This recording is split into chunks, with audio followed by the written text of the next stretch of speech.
I ran out of gas twice, but once, we're gonna laugh, I say it's not my fault, of course, and people claim it's always my fault, but no, literally, my gas gauge was broken, I guess, I didn't know it. Because it was still above E when I ran out of gas, right? Fortunately though, I was on the side of the road, I was aware it was low, and I was able to coast to within 100 feet of the gas station. It was a big deal. The other time was actually near Soleil. Literally, I could hear the engine sputtering, and I was able to literally coast into the gas station, so it never was a major problem. You know what I mean? But anyone ever just run out of gas? The reason I say this is you guys are young, so you know, at least I've been driving 20-something years. You guys have been driving 5, maybe, right? So once, twice, 3 times? Once? Were you out in the middle of nowhere? Yeah, pretty much. Was it a major hassle to get out of there? Some old man stopped. Maybe you had gas or something? Or He was like, give how you a much ride? do you need? And I was like, well, I mean, it broke down. And then he went like a mile down the road and brought back a big... Brought back gas, that was nice. If you belong to AAA, by the way, they will actually show up with gas for you, part of the process. And they'll give you like 2 gallons of gas, enough to get to the gas station essentially. How many guys have some kind of a roadside service? If you don't, get it. It's like $50 a year or something. And trust me, you don't want to, it's just, when it happens, you just don't have to worry about having a tow, which by the way would be really expensive, or running out of gas. It's worth it. We say this, all my friends who don't have it, it's just, it's sort of, I don't know. Anyway. Probably like most insurance, you will end up paying more than you need for it. Like, I mean, how often you break down? Unless you have if you have an older car, you'd be a fool not to have it, right? When you have a new car, it's pretty unlikely to break down. So probably you're paying more than it's worth, as long as you're watching gas gauge. You know what I'm saying? But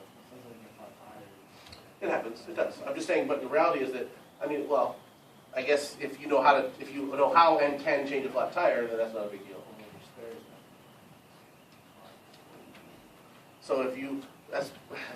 So as part of car maintenance, you should be making sure your spare is available and usable.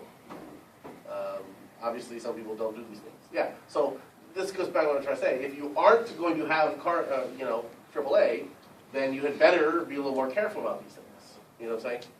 Don't drive old cars. I mean, you know, so I would suggest everyone have it. But if you have a new car and you're good about making sure your spare is in good shape, but the reality is, like I said, as long as your car is truly as long as your car is relatively new and you've checked at some point, it's unlikely that the spare is going to have a problem. I mean, it does lose air over time, but you know, as long as you check it every couple of years, you're probably okay. You know?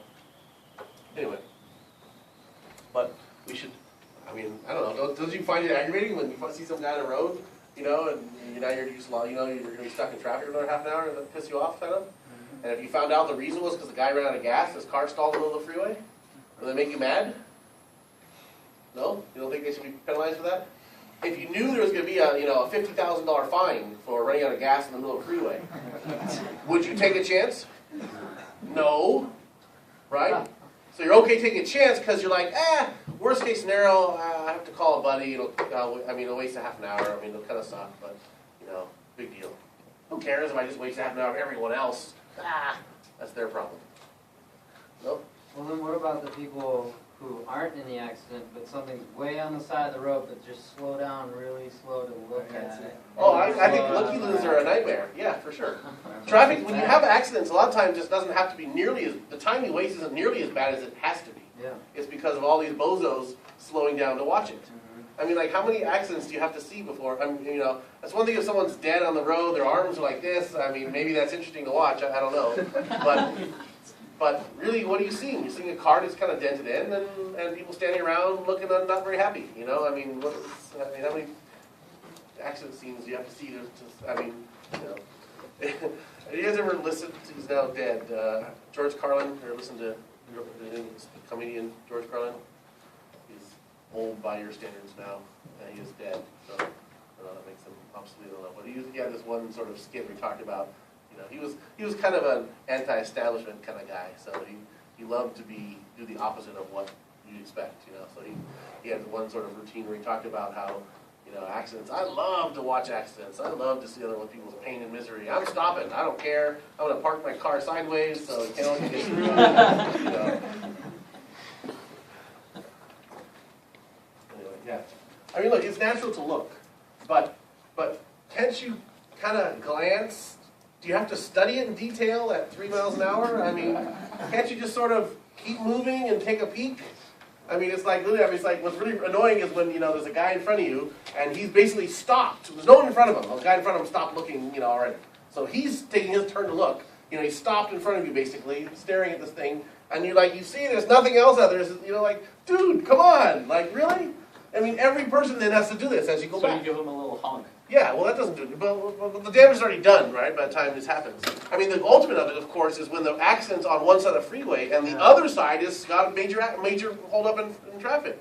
Has nothing to do with anything except they're just staring at the thing on the opposite side of the freeway.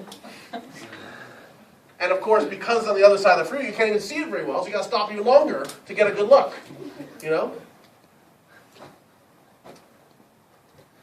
Find them. Saying. Hurt people where put it in their pocketbook. People will stop doing things. What are we doing now? We're doing another example. Let's have you guys